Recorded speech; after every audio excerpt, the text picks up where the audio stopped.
Bismillahirrahmanirrahim. Assalamualaikum warahmatullahi wabarakatuh.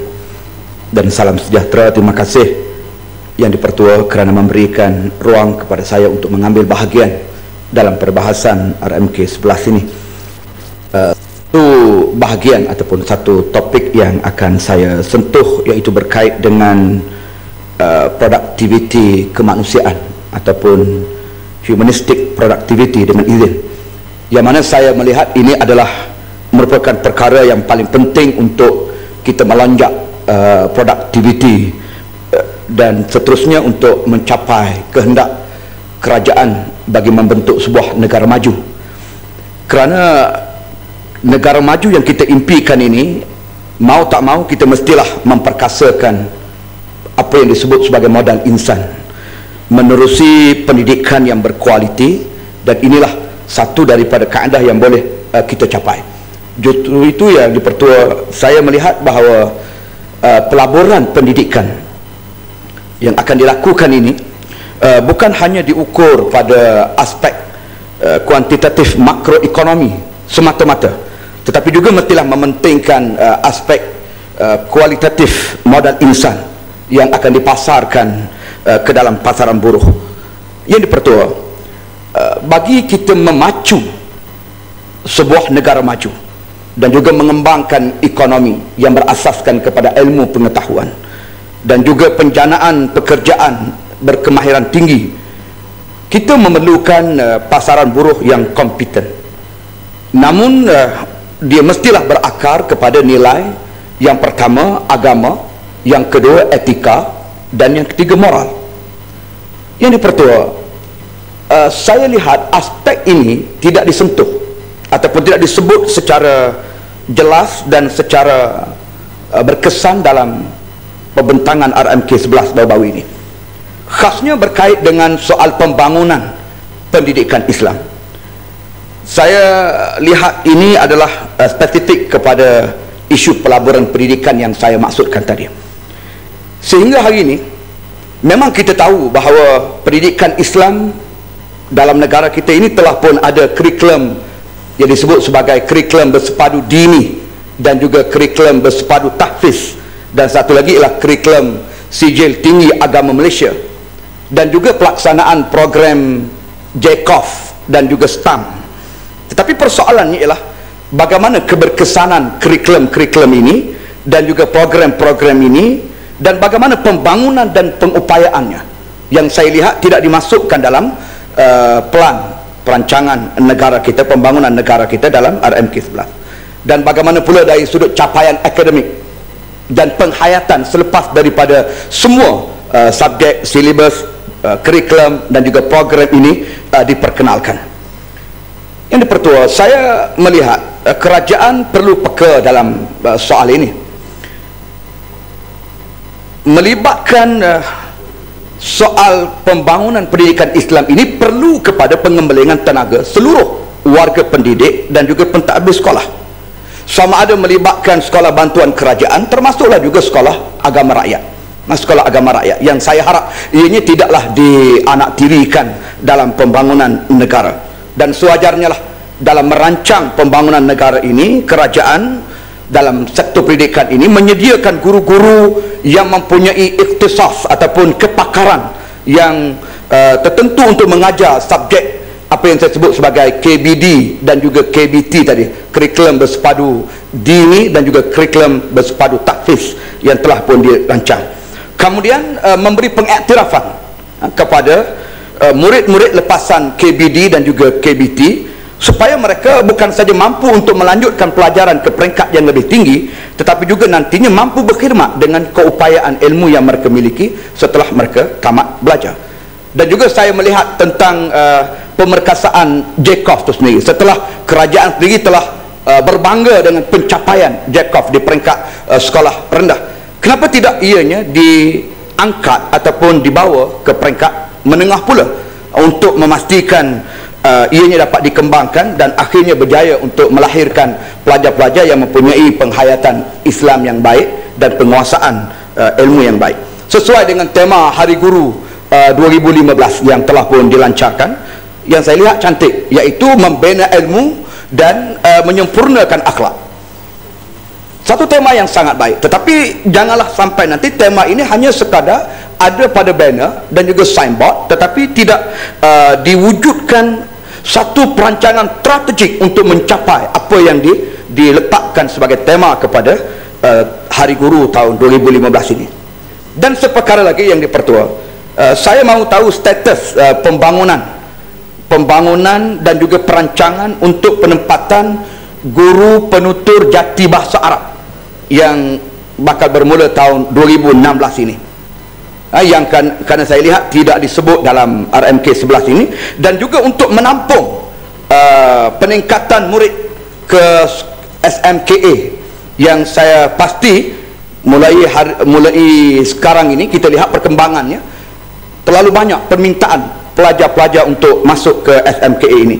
Apakah hasrat kerajaan pembinaan yang telah disebut dalam pelan pembangunan pendidikan Malaysia untuk menubuhkan 77 buah SMKA itu dapat direalisasikan? Kerana tak dijelaskan dan tak disebut bagaimana pelan pembangunan dan juga perancangan untuk ke arah itu. Termasuklah sehubungan dengan itu ialah bagaimana taburan pusat pengajian tinggi yang nak ditubuhkan di negeri-negeri. Khususnya saya nak bangkitkan di Temerloh sebagai contoh. Temerloh sebagai satu daerah titik tengah Semenanjung yang dulu sebelum daripada ini menteri pernah bangkitkan, menteri berkenaan telah bangkitkan bahawa di Temerloh akan didirikan pusat pengajian tinggi, dan saya dapati ada satu lokasi yang telah pun diisytiharkan sebagai milik IPT, tetapi saya tak pasti di kawasan di Kampung Lebak, saya tak pasti apakah lokasi itu adalah bertujuan untuk sekadar projek ekonomi IPT tersebut ataupun untuk didirikan IPT yang pernah disebut oleh menteri sebelum daripada ini hasrat untuk menubuhkan IPT di Temerloh. Baik, ini pertua. Itu berkait dengan soal pelaburan pendidikan. Berbalik kepada pokok isu yang saya sebutkan tadi, iaitu produktiviti kemanusiaan. Sebenarnya produktiviti ini dapat kita tingkatkan jika kita semuanya bertanggungjawab terhadap kerja dan tugas yang telah digalaskan kepada kita, dengan kita melakukannya untuk dapatkan satu penghasilan yang cemerlang serta bersikap amanah dalam tugas yang telah diberikan kepada kita. InsyaAllah dengan itu kita dapat mengelak daripada berlakunya perkara-perkara yang dianggap sebagai satu jenayah seperti ketirisan, rasuah dalam pelaksanaan. Dan secara tidak langsung ianya akan memperbaiki kedudukan dan juga skor negara kita Malaysia dalam Corruption Perception Index Transparency International yang saya lihat dengan izin. Yang saya lihat kalau mengikut carta 2014 ataupun laporan 2014, kedudukan negara kita pada tangga ke-53 daripada 177 buah negara. Jadi jika ini tidak dipupuk, maka impian negara kita Malaysia untuk berada dalam kelompok atau kedudukan 30 teratas pada tahun 2020 negara maju nanti, saya kira tidak akan tercapai. Ini betul. Sudah tentulah kita mahu negara kita, dalam kita merancang pembangunan ini, kita mahu negara kita juga aman, negara kita selamat, maju, dan juga seluruh warganya dalam keadaan bahagia, sentosa, harmoni, untuk apa yang kita sebut sebagai baldatun tayyibah wa rabbun ghafur, negeri yang baik, yang aman, dalam masa yang sama mendapat keampunan daripada Allah Subhanahu wa taala. Dan kita tidak mahu lagi berlaku dalam proses perancangan pembangunan negara ini masih lagi berlaku skandal-skandal keuangan, sebagaimana skandal Bank Rakyat sebagai contoh pada era tahun 70-an dulu yang pernah yang dicerita panjang oleh pokok sena dalam ucapan beliau sebelum daripada ini.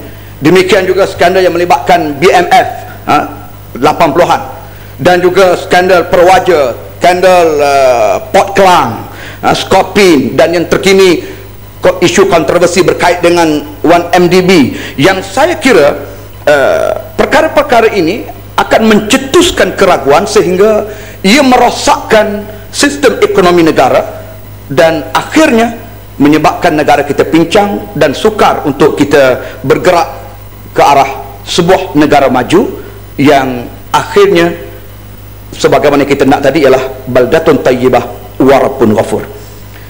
Saya mengambil kesempatan ini untuk memperingatkan semua, termasuk diri saya sendiri, apa yang dipertegaskan oleh Allah Subhanahu wa taala. Walau anna ahlal qura amanu wattaqaw lafatahna 'alaihim barakatin minas sama'i wal ard walakin kazzabu fa'akhadnahum bima kanu yaksibun. Jika sekiranya ahli sesebuah negara, penduduk sesebuah negara beriman dan bertakwa kepada Allah Subhanahu wa taala, takut untuk melakukan dosa, takut untuk melakukan maksiat dan kemungkaran, termasuklah kemungkaran ekonomi, nescaya kami akan membuka pintu keberkatan daripada langit dan daripada bumi, kata Allah, sehingga melimpah ruah. Tetapi malangnya mereka mendustakan apa yang telah ditegaskan oleh Allah, lalu kami timpakan mereka suatu peringatan, suatu balasan terhadap apa yang telah mereka lakukan dengan kebinasaan dan keruntuhan akhlak serta kemelesetan ekonomi yang ditimpakan ke atas mereka. Jadi mudah-mudahan dengan peringatan ini, agar dalam kita memastikan pelan perancangan negara kita ini, kita tidak meletakkan semua sektor ini terjebak dalam perkara-perkara mungkar dan juga perkara-perkara yang boleh membawa kepada keruntuhan dan kegagalan hasrat untuk mencapai negara maju. Selain itu yang dipertua, bagi meningkatkan produktiviti negara, saya juga nak menyebut bahawa sektor perkhidmatan awam mestilah diperkemaskan supaya ianya lebih efektif dan lebih efisien. Kita lihat kini jumlah tenaga kerja perkhidmatan awam dianggarkan 1.4 juta ataupun 4.7% daripada populasi negara, dan ia akan dijangka akan terus meningkat menjelang 2020 ini. Persoalannya ialah bagaimana kuantiti ini mampu untuk menterjemahkan mutu perkhidmatan awam ini secara produktif menjelang 2020. Ini persoalan yang perlu diberikan perhatian, kerana saya lihat berdasarkan kepada data yang dikeluarkan oleh The Conference Board New York, produktiviti pekerja di Malaysia ialah $24,934 US. Angka ini jauh ketinggalan berbanding dengan Korea Selatan dan juga Singapura. Korea Selatan 46,097 US dollar dan Singapura 51,468 US dollar. Jadi oleh yang demikian itu, saya melihat begini, pengembangan tenaga kerja mesti dioptimalkan, khususnya di peringkat perkhidmatan awam, supaya kita dapat melihat kedudukan yang lebih baik selepas daripada ini. Yang dipertua, justru itu terdapat juga perkara berbangkit yang saya harap pihak kerajaan dapat selesaikan, beberapa perkara yang berhubung dengan fungsi jabatan-jabatan kerajaan yang saya lihat ada bertindih berlaku overlapping, dan juga termasuklah merasionalisasikan kabinet supaya saiz kabinet itu sepadan dan juga sesuai dengan peranan dan tugas yang telah ditetapkan. Kerana kita tidak mahu negara kita hanya banyak kementeriannya, ramai menterinya, tetapi fungsinya tidak banyak, dan akhirnya dia melibatkan kos yang tinggi dan keberkesanan produktiviti juga akan terjejas dengan saiz yang tidak sesuai dengan peranan dan juga tugas. Boleh habiskan ya. Yang dipertua seterusnya, sehubungan dengan isu yang saya bangkitkan ini, saya sikit lagi ingin sambut baiklah penambahbaikan penstrukturan latihan pendidikan teknik dan juga vocational bagi melahirkan lebih ramai pekerja separa mahir dan juga usahawan baru di Malaysia ini. Justru itu saya mohon supaya pihak kerajaan selaras dan kemaskini kelayakan masuk para pelajar ke Institut Teknologi teknik dan vocational ini, kerana saya dimaklumkan sebelum daripada ini penetapan kredit bagi mata pelajaran selain daripada bahasa Melayu dan bahasa Inggeris agak menyulitkan pemohon-pemohon untuk menyertai Institut Teknik dan juga Vocational ini. Yang dipertua, akhirnya pada masa yang sama saya juga mengambil kesempatan ini untuk melahirkan rasa kebimbangan dengan keseimbangan hidup pekerja, keseimbangan antara pekerjaan mereka mencari nafkah dan juga kebahagiaan mereka dengan isi keluarga mereka, khususnya di kawasan bandar. Ini adalah ekoran daripada desakan kos sara hidup yang tinggi dan menunjukkan lebih ramai pekerja yang terpaksa mereka bekerja lebih daripada masa yang ada. Waktu siang mereka bekerja, tapi akhirnya mereka terpaksa mencari pendapatan sampingan ataupun sumber pendapatan kedua untuk membiayai keluarga mereka, dan akhirnya mereka lupa ataupun mereka tidak mempunyai kesempatan untuk memberi tumpuan kepada pembinaan dan pembangunan keluarga. Sebagai rekodlah saya tunjuk, Jabatan Kehakiman Syariah Malaysia telah mendedahkan dalam negara kita ini sebanyak 581,505 kes penceraian pasangan Islam yang telah direkodkan di Mahkamah Syariah seluruh negara daripada tahun 2003 sehinggalah akhir tahun 2013 yang lalu.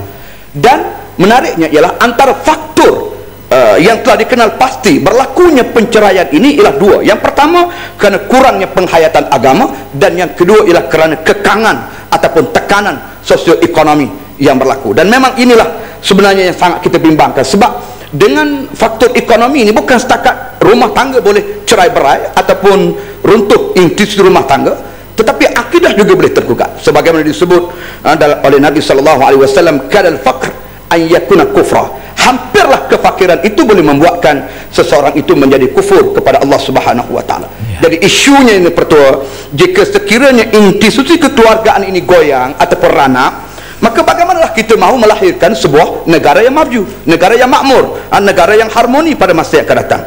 Jadi saya mengharapkan sangat perancangan Malaysia ke-11 ini adalah perancangan yang seimbang, dan kalau sekiranya tak seimbang, hanya mengharapkan bangunan saja tinggi, material saja hebat, tapi di celah-celah pembangunan itu penuh dengan keruntuhan moral, jenayah, pelacuran dan seumpamanya, maka negara kita bukan saja tidak akan dapat lahir sebagai sebuah negara maju, tapi saya bimbang 2020 adalah negara Malaysia, negara yang ranak tamadunnya dan ranak peradabannya. Akhir saya tutup dengan memohon dan mengajak semua menghayati apa yang difirmankan oleh Allah Subhanahu wa taala, wa tilkal qura ahlaknahum lamma dhalam wa ja'alna limuhlikihim maw'idah. Maksudnya demikian itulah penduduk sesebuah negeri ataupun sesebuah negeri yang kami hancurkan mereka, kami binasakan mereka, kami ranakkan mereka dengan sebab mereka melakukan kezaliman, termasuklah kezaliman terhadap diri mereka sendiri kerana gagal untuk hidup sebagai seorang manusia yang taat, yang baik, yang saleh, melakukan perkara-perkara yang meruntuhkan. Dan kami telah tetapkan satu masa yang telah ditentukan untuk kebinasaan bagi mereka. Jadi mudah-mudahan dalam plan perancangan Malaysia ke-11 ini dapat diseimbangkan antara faktor-faktor ini untuk memastikan produktiviti kemanusiaan ini dapat kita jana dengan baik, dan seharusnya dan seterusnya hasrat untuk mencapai negara maju 2020 itu menjadi kenyataan, tetapi bukan saja maju pada material, tetapi maju juga untuk mendapat keredaan daripada Allah Subhanahu wa taala. Terima kasih. Yang Mahkota Tinggi. Terima kasih Timbalan Jadi Ketua.